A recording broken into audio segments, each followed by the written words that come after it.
Liverpool begyndelsen af februar. Da Manchester City vandt med 2-1 på udebane. Det er meget godt. Valverde fortsætter. Valverde, der er 2 mål. Det er en spids. Vinkel, han gør det.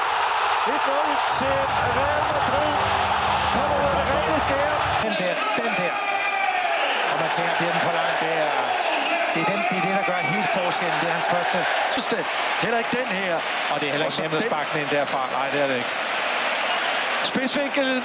Det betyder ikke noget for Fede Valverde. Meget på midtbanen, også i den her kamp. Han stod...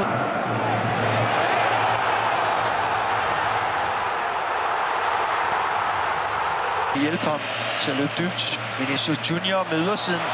Fede Valverde. Så scorer han igen. Det er supermål. Og Fede Valverde, der kom lige til temposkift. Vinicius Junior med det store overblik.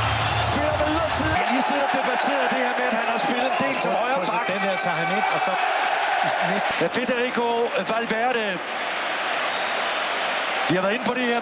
Nüüd läks vähe pikaks see pall. Olukord pole veel lõppenud. Brahim pöörab ümber. Tuleb tõsta Valverde suunas. Valverde panebki vara. Valverde panebki vara. Federico Valverde. See on Federico Valverde enne vooru.